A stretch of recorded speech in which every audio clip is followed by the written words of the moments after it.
your ability to communicate effectively, articulate clearly what expectations are, and make sure that people are complete. I find that it's just so consistent that we think we're clear on expectations, and then we're frustrated that we didn't get a result. And then there's a finger pointing thing that happens is they weren't listening. And sometimes that's true. And a lot of the times what we begin to unpack is that I had more expectations that were not necessarily clear in the coordinating of action or the request that I was making to my staff.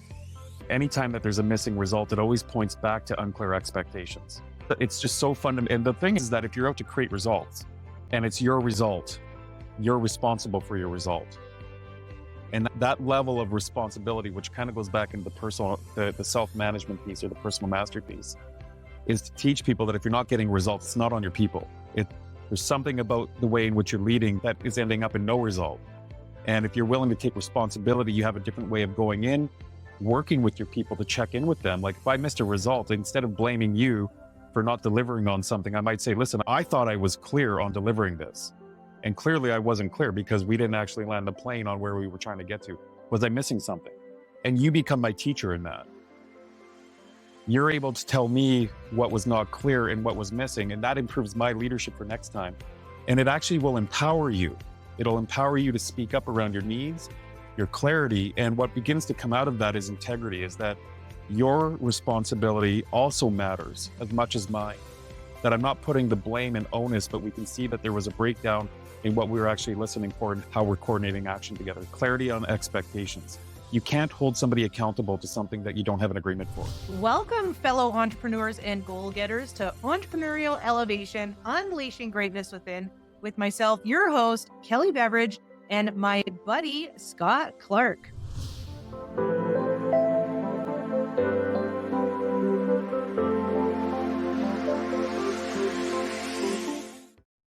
Is this the part where I say hello? You can. Sorry. Yes. Hi. Hey, Scott. Okay, good. You're on. Awesome. So I'm excited. That was Scott chiming in, which I love. So Scott and I have known each other for quite some time. We actually go back. I was thinking about this to high school for sure. Maybe junior high. I'm sure our paths cross. Yeah, We did. We crossed paths. Yeah. we When cross we were in paths, junior which is high. awesome. And so I'm excited to have Scott here. I've always admired Scott and just have been really inspired by him and his journey and his leadership, which is what today's call is going to be around. And Scott actually is an executive leadership coach. He's the chief transformation officer for a company called Awesome Journey, where they mentor, coach, and develop leaders within businesses and organizations to improve their personal and organizational performance. And so I'm excited to have Scott on here to pick his brain around two types of leadership. One, leadership of teams and within business. And then the most important kind of leadership of self. And so, Scott, just welcome. Thanks for being here. Thanks for having me, Kelly. Awesome. So I'm just going to dive in and just start asking you some questions. Let's get into it. So my first question I have, Scott, is I want to focus on the business side of leadership first. A lot of my audience is entrepreneurs or people who are running organizations and teams and businesses. And so my first question is, how important is it to have a mission, core values, and vision when you're the leader within a business? It's a good question. I think that it's important. I think it's probably fundamental for a business. What I would say, I think in first of all, in speaking about leadership, I think it's good to distinguish the difference between leadership and management. I find like in the context of creating a mission, core values, and a vision can be something that could occur as like tactical, like a writing on the wall or a plaque on the wall. And we see this with a lot of leaders and managers where we have our set of core values and the core values are printed on the wall. And it's what we say we do, but when the time comes, we actually do something different. And that distinction about what leadership actually is, I think is something that is important for leaders to consider when they're going into business. So what would be the difference between leadership and management? I think that could be context dependent, meaning it would be different for everybody. But I essentially, I think it could be defined as like setting the right example, specifically being able to inspire change, inspire people to reach their goals, inspire people to be their best. But there's an internal part of leadership and then there's an external part of leadership, which is what you were getting to in the beginning of your opening there on the two types of leadership, the business side and then the leadership itself. But essentially, I think leadership, to simplify the term, is action. Leadership really is about action, is your ability to put forward action. And specifically in this day and age in the 21st century, we're seeing more change, more unprecedented change than we've ever seen ever. And that has a significant impact in the way in which people react to their environment, their ecosystems, and the people around them.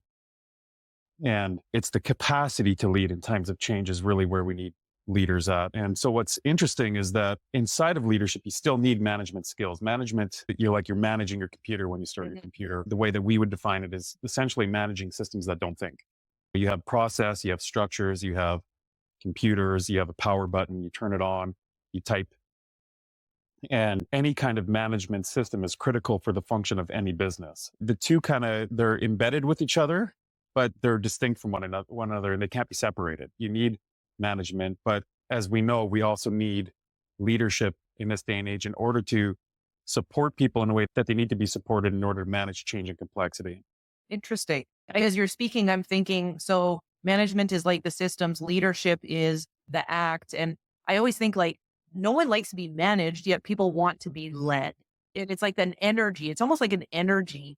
Yeah. And if I was to follow someone, or let's relate this to organizations, how do you get people to follow you when it comes to the culture of a business or the mission, values, core values? Because you can say, here's what they are, here's what we want to instill. Yet, how does a leader actually inspire people to follow?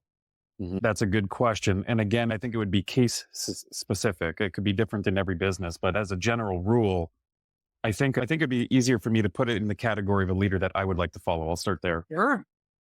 And a leader that I would like to follow would be, first of all, somebody that has the results that I want. But just because they have the results that I want doesn't necessarily mean that how they got those results is something that I would want to take on for myself. Something that I would look for is that their actions align with their word, that what they say is a close match for what they do. And if you ever notice the people that you have the most amount of trust with in life, they talk what they say, and their actions are very closely aligned behind that. And the people that we have actually the least amount of trust, the people that we either resist or we move away from or that we're most frustrated by, are the people that we have the biggest trust gaps with. Their actions have the biggest gap between what they say and what they do. They say one thing and then they go off and do the other thing. And so they don't demonstrate the very thing that they want to see their own people doing. That's so true. Not just in leadership or business, yet in life and relationship. Yeah. Like that is so true. It's such an important way to build trust, which is do what you say you're going to do, keep your word. That's who I know I like to follow as well too.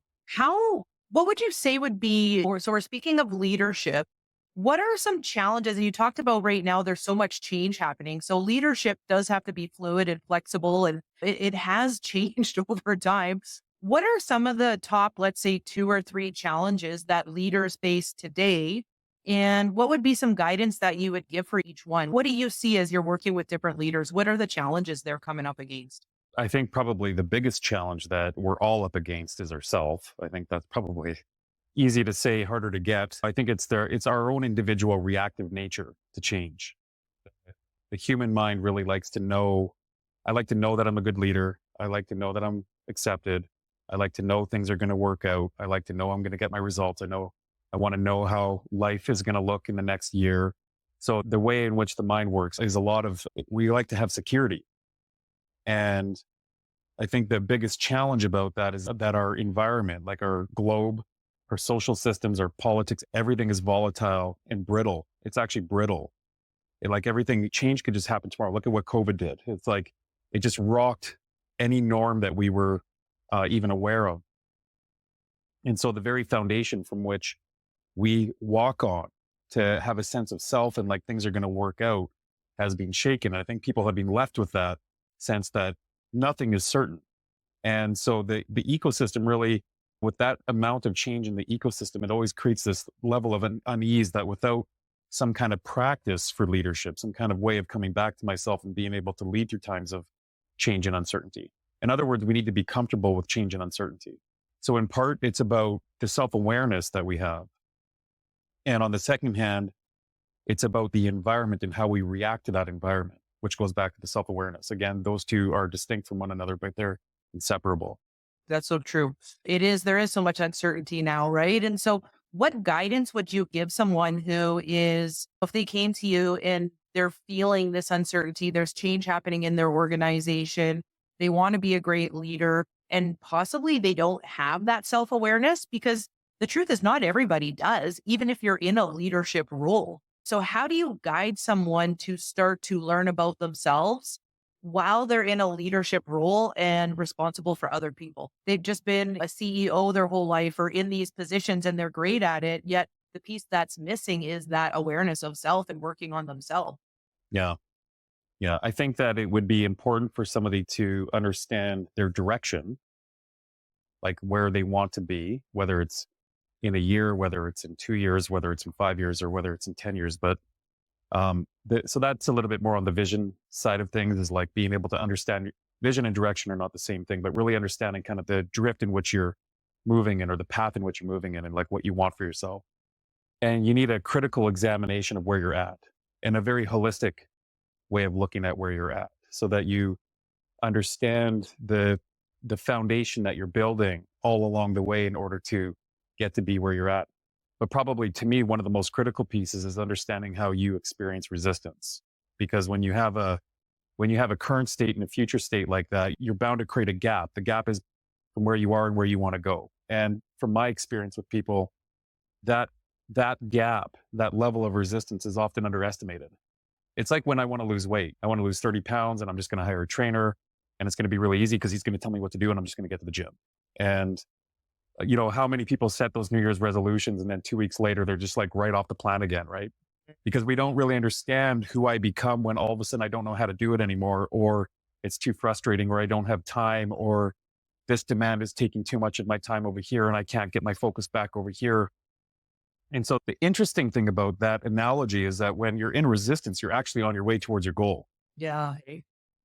And we don't master that very well. We're not taught for that. We live our life by a horizontal method, as like a connecting the dots moving forward, and then everything should work out. But that's really not how life is. The piece around understanding self and understanding how resistance shows up in my life, be it stress, be it problems, be it some level of reactivity, cynicism, however that shows up, those are areas to lean into and to put a lot of space around. But what happens for most people is they have a tendency to react. And when we react, what we're doing is we're going back to past patterns of behavior to survive a situation, which is really reinforcing where we're currently at, not necessarily where we're going. Hmm. And so, what I'm hearing you say is resistance can be a good thing because it means that you're in forward progress, right? Growth is happening. And there's just an opportunity there to learn how to do something different, to become different so Right. you can get a different result. Right. And I agree with you, right? I think that's so true. And that's where the awareness comes in. And so, in leadership in business, how correlated are the willingness to work on yourself and have personal self awareness and grow personally? How much is that related to the results you get in business or the results of how great of a leader you are to lead your team? Is there a distinction? Do you think that it matters? I'm going to be a little bit more absolute in my answer. I'm going to say it's the only thing that matters. But I think in that respect, I think people could probably achieve results that they want that might come out of greed or force or control. So I can't really quantify a result per se just by a level of personal mastery in the way that I would look at personal mastery. But I think when you get to the root of purpose, so you had asked earlier about mission, vision, and core values. And I had started the conversation a little bit with pointing at leadership versus management first, because the context for vision, mission, and core values is more about the why, not the what or the how. And so for me, the result of something always comes back to the why does it matter to begin with? And I find that often gets lost inside of business as people forget their why. So when you ask a CEO, why are you in business? The first answer they usually give is for profit, is to make money. And they've forgotten the seed that they planted, like the thing that inspired them one day to have this vision. Oh my God, I want to get into my business because I can help people and I have this service that can really help this client. And they see an opportunity to be in service and to bring people along with that vision. And at some point during their career, the stress of achieving goals has overridden that initial why, the mission that they were initially up to when they first conceived of the business. And so I don't know if I could quantify results, the self awareness piece alone, because I think I don't think that self awareness is the only piece, but it also depends on what kind of results we're actually looking for. Is it the result of just achievement in a business, like turning a company public or hiring a certain amount of people or offering a service product to a client where we have some stability in the company? Or are we talking success in the respect of an overall vision, like people in my business thrive Yeah. and they're taken care of, you know? So what I would say about that, Kelly, is there's the self-awareness piece, but then there's also the personal mastery piece. Self-management, I'm speaking a little bit more from leadership from the future. Self-management is, to me, is the only way forward to evolve systems and structures, because the more self-management that you have, or personal mastery, like when your finances are taken care of, your health is taken care of, your relationships are taken care of, your environment, like you have good, secure living quarters taken care of, you're fed. When your personal systems are functional and they work, your ability to manage change and complexity when you're in groups of people or in interpersonal relationships, you're able to just rest into that because you don't have all of these concerns in your personal life that are getting in the way. Yeah, I agree with that. That's so great what you're sharing. And I do find I've been a leader and in leadership roles most of my life.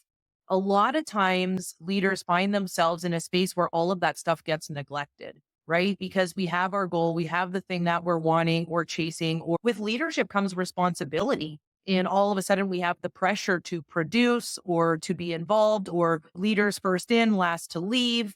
And by accident, I'll just say, for lack of better words, that stuff gets put on the back burner. And so I think times are changing and people are starting to realize that when we actually take care of ourselves in the nature and the way you shared, we're actually going to be better as a leader and be able to be more productive. Do you see that a lot with a lot of the people you work with, that that's one of the key pieces? It's, well, wait a minute. You're like neglecting self because of your role as a quote unquote leader. And this is actually damaging and your results in causing you to be less productive. Yeah. Yeah. Specifically for the people that in our business, our coaches, mastery is one of our core values. So like everybody in our business, that's the fundamental thing that we are always working on, is our personal mastery. We just have to clean life up. I have to be able to have a foundation that I can come back to, so that when I'm in business, I'm not personalizing issues. And the whole thing about leadership is that you're able to depersonalize things. And we know how difficult that is, because as soon as there's a interpersonal mishap or breakdown, we have a tendency to take it personal, and we don't even understand our own emotional response to that situation. And no different from what we do for ourselves, we also do with our clients. So it's actually a non-negotiable that you have to have some level of personal mastery. So when we start to work with people internally or externally, we're always looking at how they're managing their life, I without love getting that. into further detail. But you listen for it. We actually have very constructive ways of surveys and whatnot that draw out these areas so that we can actually see patterns of things that they step over. Listen, everybody that I work with wants or tends to say that they want to be a leader and to be the best that they can be. And from my experience, people tend to step over around issues, particularly the bigger issues in their life. And that is the thing about leadership, is that we say that we want to lead, but we ourselves have a tendency to step over around issues, and there's no integrity in certain areas of our life. And so from a personal perspective, if you can see that you have a tendency to step over something, like if you're stepping over your health over here, then who are you in business to say that you don't step over issues in your own business if you can't even take care of your own health? And they are directly related, the personal and the professional. Hmm. I agree with you. I always say we take you everywhere. And I have a personal experience of this. My business wasn't doing so well a few years ago. And I was working 10 to 15 hours a day doing all the right things. And I've shared this on this podcast before. Yet I was 25 pounds overweight. My relationship was a mess. So like other areas of my life, I wasn't addressing. And I was like, why is my business not going to the next level? I'm doing quote unquote all the right things. Mhm. And as I started to clean up those other areas, and like you say, you take personal responsibility and mastery of self, of course, it was correlated to my business and I started to see things shift.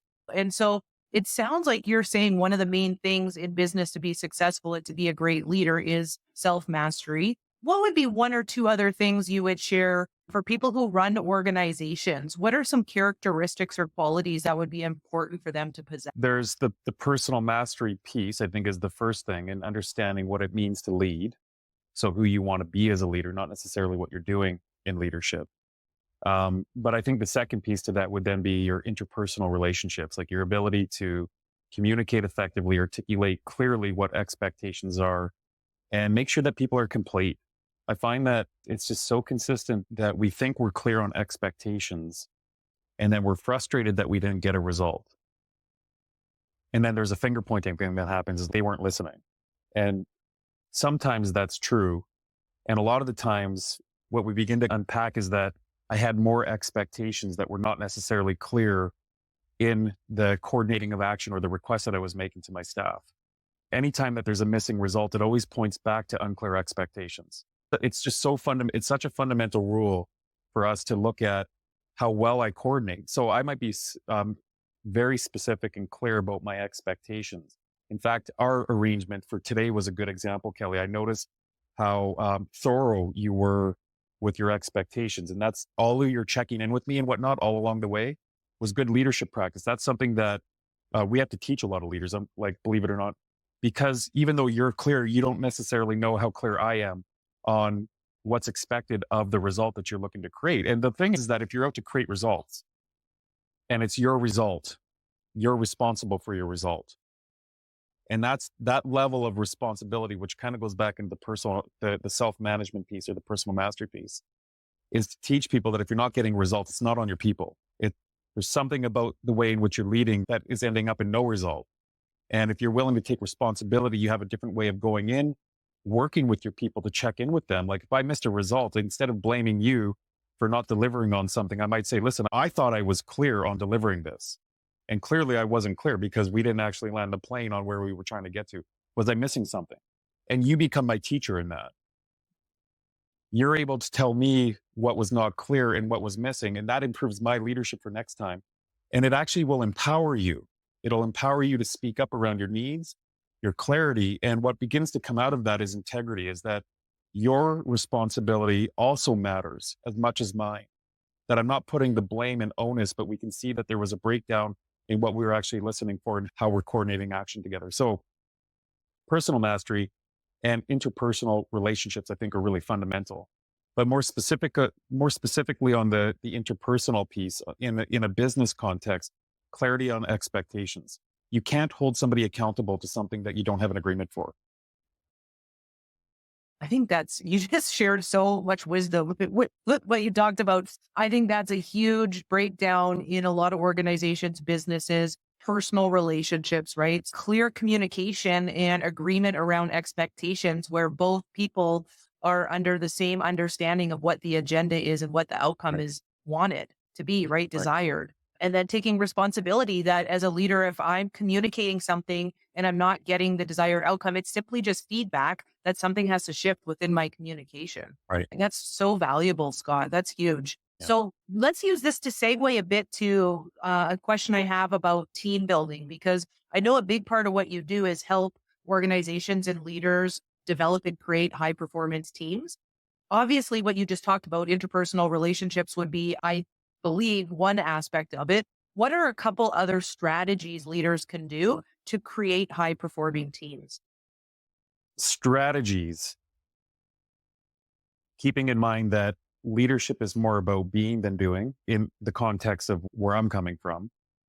So I just want to be mindful of that before we talk about strategies per Sure. se, so that we're not reducing leadership into just something that you go and do. But what I would say is, as a strategic thought or as a strategic outline, is to always look for feedback, to always involve people's voice, especially the lower down in an organization you go. The more important it is to get people talking, the more important it is to have people place their questions and their concerns about either what's happening internally in the business or any kind of changes that are happening. One of the things that I hear over and over again from companies that create changes, as the last couple of years have changed, so have businesses. And People are going through acquisitions. People are doing organizational changes, like org chart changes. And they'll say, okay, we're aligned. We're aligned on the new org chart. And they'll go out and they'll deliver it to the organization. And then all of a sudden, there's all these breakdowns in the organization and people don't understand their new roles. And the thing about alignment is the thing to look at as a strategy is that we're not aligned on anything until there's no more questions or concerns about the changes that have happened. But it's interesting because there's often a group of leaders or executive that make these big decisions inside of the company. They're aligned. And because they're aligned, then they roll it out. And that's the last time they talk about it. And then it creates a great deal of confusion inside of the company. And so if you want to me, if you want to cultivate a trusting, high performance culture, you're always involving people's input on things. You have what we call positive feedback loops. So I might have a kind of a new idea or a new product to deliver to the company, and I'm pretty certain it's going to work. And I'm going to say, this is what we're doing moving forward, but we're not going to move forward, Kelly, until you share with me any questions or concerns. And we're not going to move forward with anything until we get those complete, Yeah. because that allows us to get aligned on whatever we're going to do moving forward. Yeah.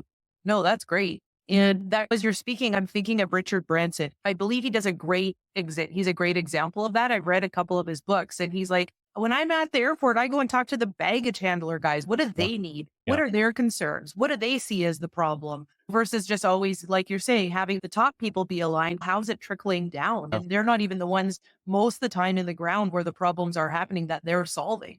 They're just allowing a system for everybody's voice to be heard. I think that obviously also adds to the culture too, and the camaraderie. And that's huge with leadership too, Yeah. getting everybody in momentum towards the direction you're going. Yeah. Okay. So I want to just one last question and then I want to shift gears because right now we're talking about leadership within business.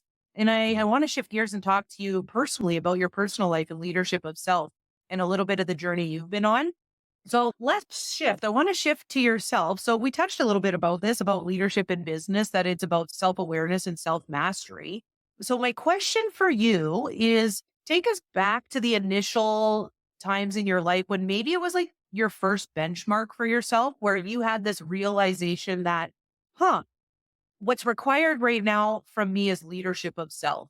Because I don't think that we just are born and all of a sudden we're like, we're going to be a leader of self, right? It's like life's happening, experiences are happening, circumstances. And through those things, there's this awareness or realization that what is required of me right now is to be a leader of self, right? And so when would be a benchmark or a couple benchmarks in your life when that happened or you were aware of that? And maybe talk a bit about that. Mm-hmm. Yeah, I'm not sure if it's the answer that you're looking for, but I'll start here because it's the thing that came up for me.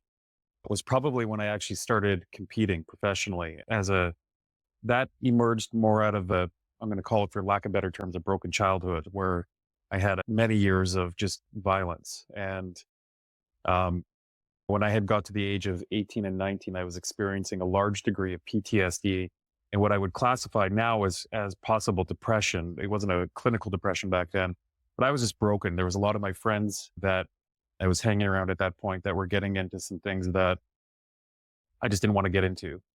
And, partying, drinking, and that kind of stuff. And I had lived enough years in that environment at that age, doing that, where the violence that I had experienced combined with the direction that everybody else seemed to be going just wasn't working. And I was just at a really, really, really low point at my life. And I realized at that point that unless I had done something with myself, the future just was, I remember this very clearly. There was only two paths ahead of me at that point in my life. One was that I was going to end up crazy. I remember I was visioning, I'm going to end up in a damn insane asylum. It was like white walls. And the other one was to fight for my life, literally to fight for my life. I just couldn't see any other way out. And I had chosen that path, and I had joined a fellow here in Calgary by the name of Mike Miles. And as soon as I entered into that community, it was like, I don't know, there was so many people there that just had similar backgrounds. It was like I felt a community. I had a breath of fresh air for the first time in years. Wow. And I will never forget this moment. I was banging on the bag there one day, and Mr. Miles walked into the room. And at that point, I was intimidated. I was a young kid. I was like 19 years old. And he's a legend in the sport of Muay Thai, which is the sport that I had competed in.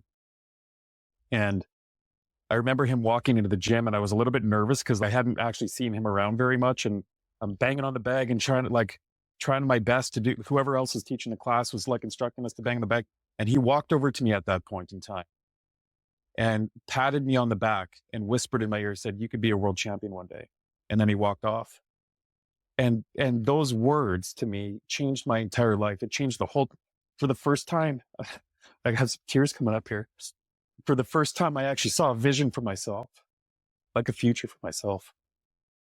And it was like I had found a path, like a future to live into. And I stayed there for upright. Well, I still go down there, actually. I'm still very close to my instructor, Mike Miles, and love the man very much.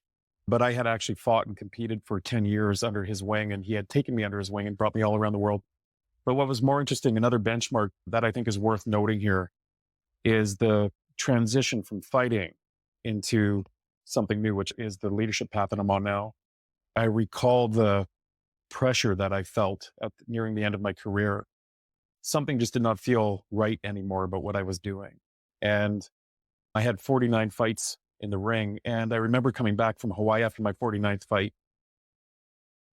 And I had woke up one morning and I had this visceral voice come through my body. It was my own voice. And it was just so clear to me, I don't want to hurt people anymore. It was the oddest thing. It was not something that I had ever contemplated before. And it just came through my body. I don't want to hurt.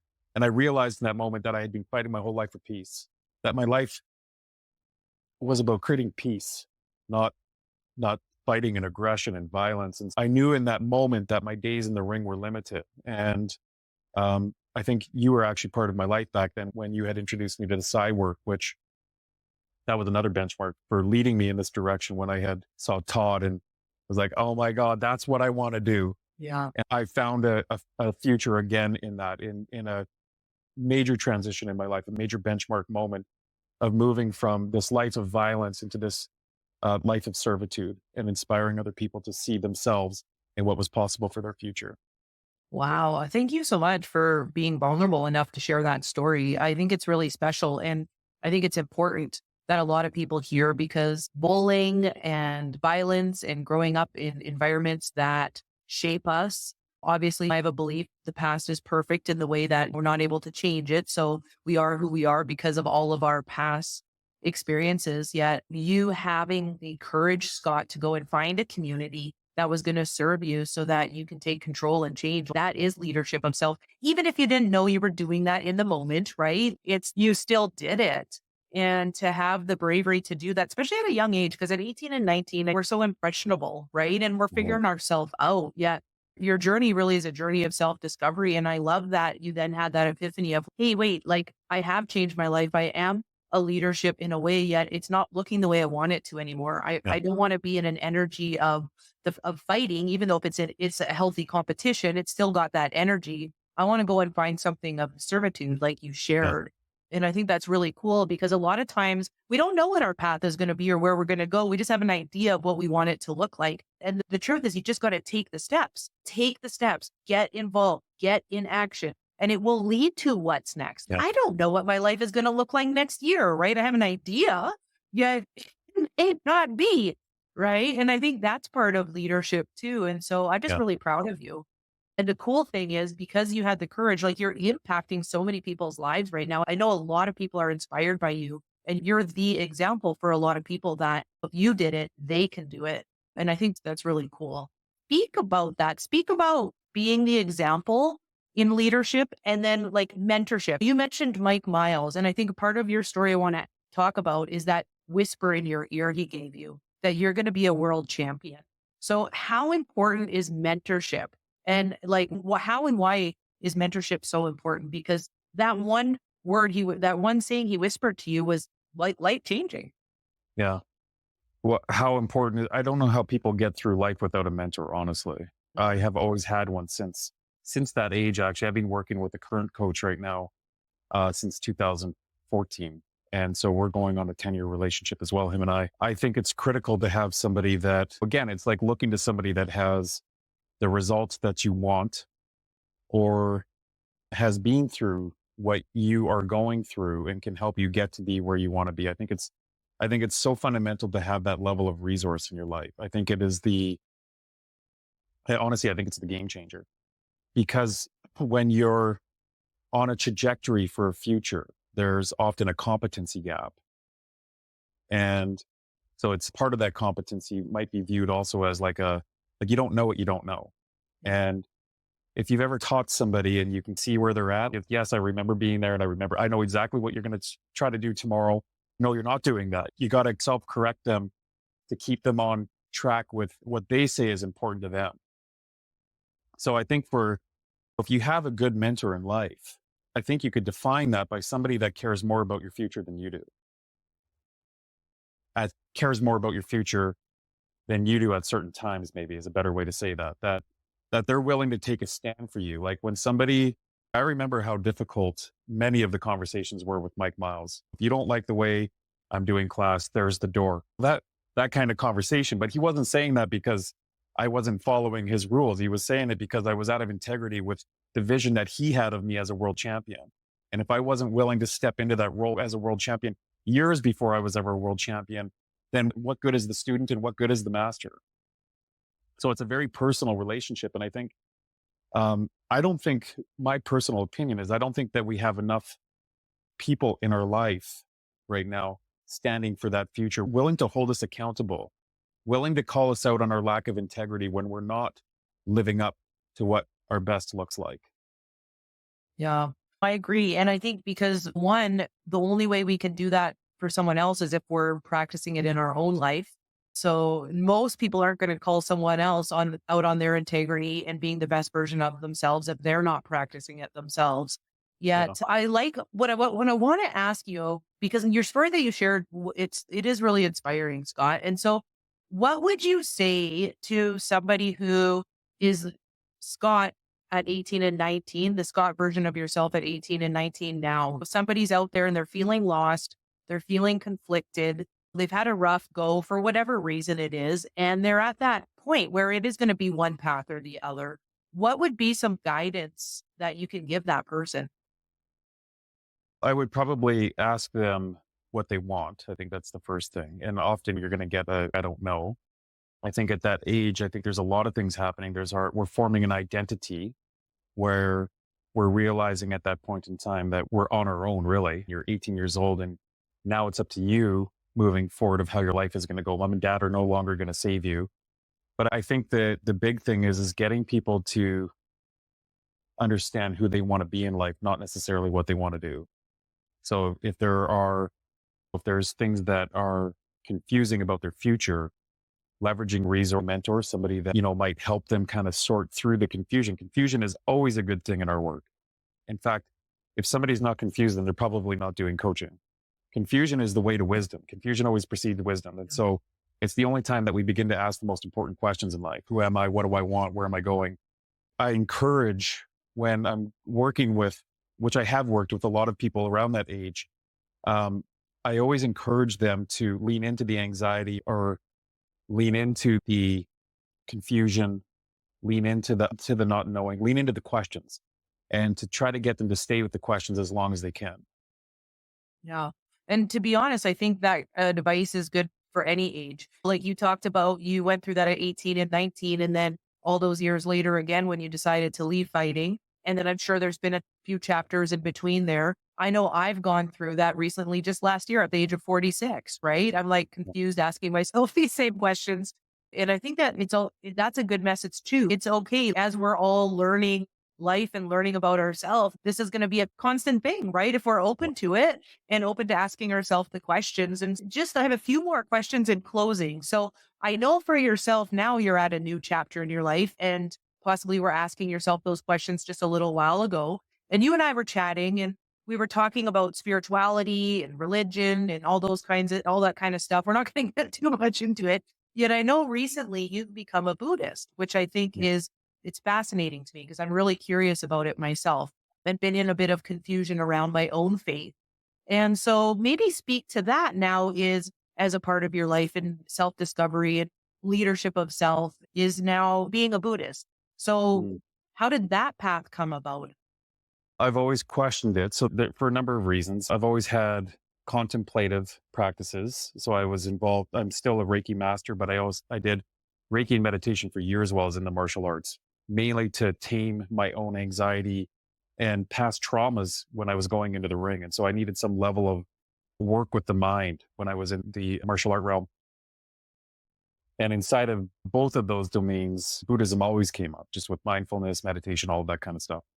More specifically, recently, over the last probably 8 years, I've been contemplating going back to school for a psychology degree, but I've always maintained a level of interest with Buddhism. Thailand is also big into it. Buddhism is very dominant in Thailand as a practice or as a belief. And so it just came up in my inquiry about what direction I want to take my learning in the future. And it was actually my coach that had prompted me to look at possibly becoming or looking into Buddhism like as more of a formal practice or study. And I did actually choose that path. It resonated with me right away. And I just dived in, and um, the rest is history. I've been studying ever since. I took my Buddhist vows in 2020, and yeah, here I am. When it comes to Buddhism practice, what would be a philosophy or a piece of advice that you can give somebody who's in self-discovery? I'll speak just with my learnings with Buddhism. I think the first thing is that I wouldn't actually classify it as a religion or a faith. I think there's a difference between like theistic religion and my experience, which is more of a spiritual practice, and it's a 3,000-year-old practice where really we're understanding human existence, and suffering that happens is really the thing that I have taken away from that. And suffering for me is just it's such a natural thing. You kind of like what we were talking about with addressing, what would I tell my 19-year-old self? I'd be like, lean into the anxiety. You're not any different than anybody else. I don't know anybody that doesn't have shame, guilt, anger, any of the emotional states. And what we notice about people when we're not attuned to our own suffering or attachments or clinging and that kind of stuff is that we have an aversion. We have a way, we always want to move towards pleasure and avoid our own pain. And so we actually don't understand our own existence in many ways. We're very ignorant.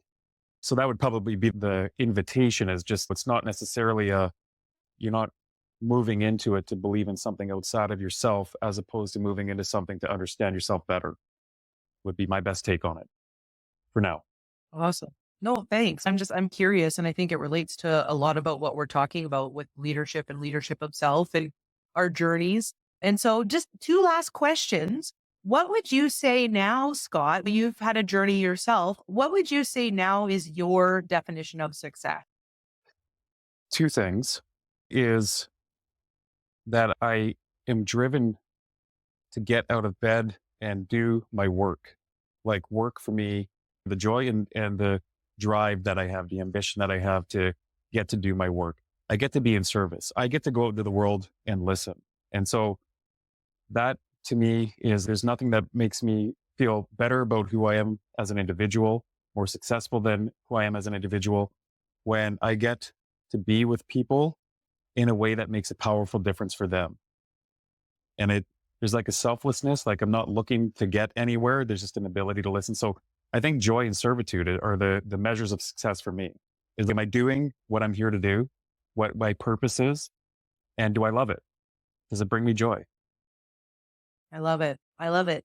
And what would you say to somebody who is in action? They're being a leader of self. They're in a leadership role of other people, yet they're just struggling to get to the next level and elevate their business and personal life.